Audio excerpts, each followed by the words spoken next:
For as long as I can remember, Diego was part of my life. We grew up on the same street. Our moms were best friends before we were even born, and our houses were separated by a little white fence that always felt more symbolic than real. As kids, we'd climb over that fence like it was a secret entrance into our own private world. We played, laughed, argued, but always found our way back to each other. We became boyfriend and girlfriend when we were just 12 years old. Of course, we didn't really understand what love was back then. All we knew was that we liked being together. His hand in mine made me feel special, and when he looked at me, I felt truly seen. By the time we were 15, everyone in the neighborhood knew us as the couple. No one was surprised to see us holding hands, sharing ice cream, or sitting on the park bench talking about our future. My younger sister, Valeria, was nothing like me. I was quiet, bookish, the type who preferred staying in and reading. She was the center of attention wherever she went, beautiful, outgoing, with a smile that drew people in without trying. I never felt jealous of her, because Diego had chosen me. And for many years, that was more than enough. We spent high school planning our future, going to college in the same city, sharing a small apartment, working part-time jobs to save money. When I graduated and got accepted to a university in the capital, Diego decided to take a gap year to work and help support me while he prepared for his own entrance exams. I still remember the look in his eyes when he hugged me goodbye at the bus stop.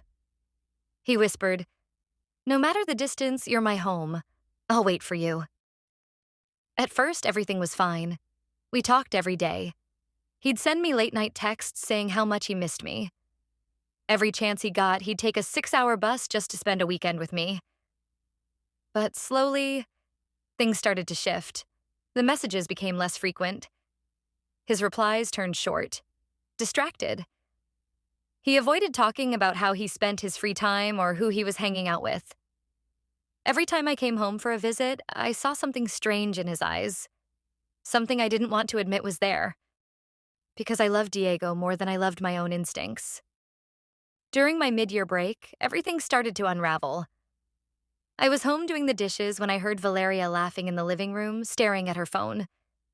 When I walked in, she quickly hid it under a pillow.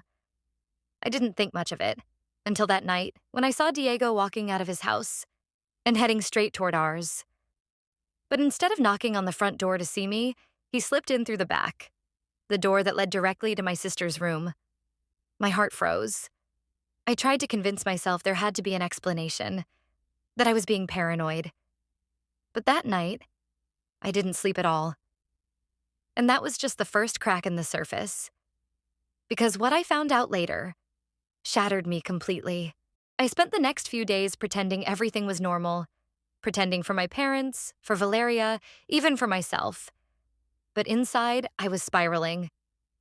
I tried to push away the thought that something might be happening between them. I told myself, "You're just being insecure. He loves you. He's always loved you." But the signs kept piling up. Diego barely looked me in the eyes when we were together. He made excuses to avoid being alone with me. Said he was tired, had to help his parents, had plans with friends I'd never heard of. And Valeria. She had this smug, knowing look on her face whenever I mentioned his name, like she was in on a joke that I didn't understand. One afternoon, I came home from running errands and heard music playing from Valeria's room. Her door was half open. I wasn't trying to spy, I swear I wasn't. But I saw it. His jacket, Diego's black hoodie, the one he wore almost every day, was hanging on the back of her chair. I froze. Everything inside me started screaming. I wanted to confront her, to scream at her, to throw the door open and demand answers. But I didn't. I couldn't. I turned around and walked away, hands shaking, heart pounding. That night, I texted Diego, "Can we talk?" He replied an hour later, "Busy, tomorrow maybe." Tomorrow came and went. A week passed and I couldn't take it anymore. I cornered Valeria in the kitchen when our parents weren't home. I asked her, calmly at first, what was going on. She rolled her eyes and told me to stop being dramatic. I told her I wasn't stupid. I saw his hoodie. I knew he was spending time with her. And then she said it. With the coldest, most unapologetic look on her face, she said, maybe he just got tired of pretending to love the boring sister. I felt like someone had just ripped the floor out from under me. She walked away without another word. I broke down that night. I couldn't eat. Couldn't sleep. I didn't have the strength to confront Diego in person, so I called him. I still hoped, deep down, that there was a way this was all some misunderstanding, that maybe Valeria was just trying to hurt me. He answered. His voice was flat, cold, and when I asked him, "Are you with her?" he didn't deny it. All he said was, "Things change. I didn't mean for it to happen, but I love her now." He loved her.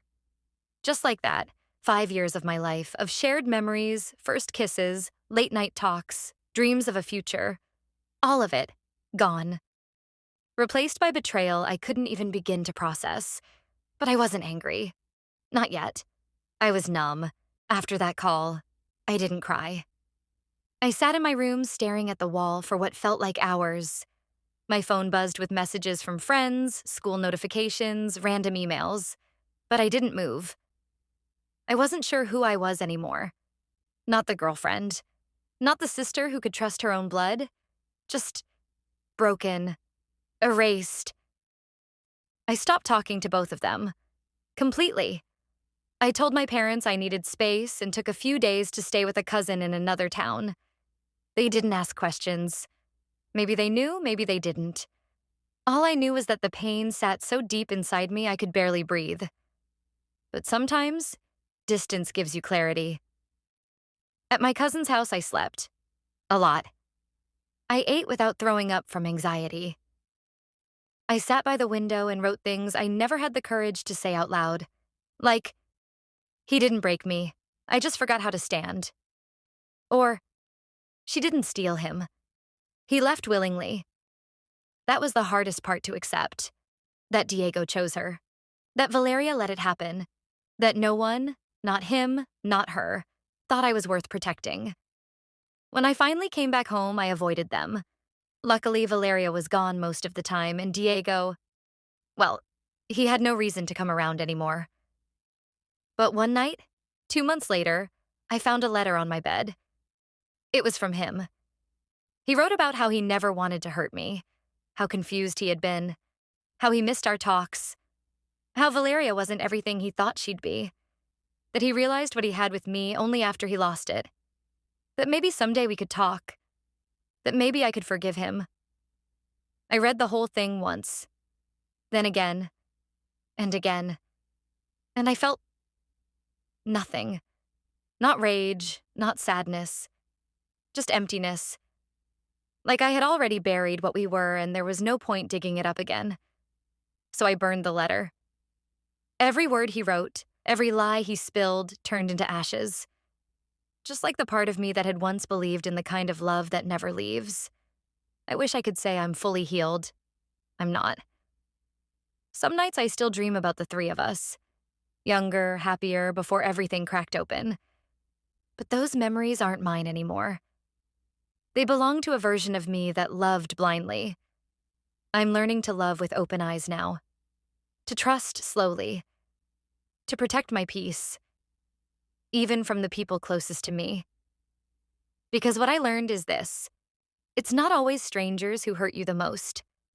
Sometimes it's the ones who swore they never would. If you've ever trusted someone with your whole heart, only to watch them shatter it like it meant nothing, you're not alone. Subscribe to Storybar for stories that break you open and maybe help you heal.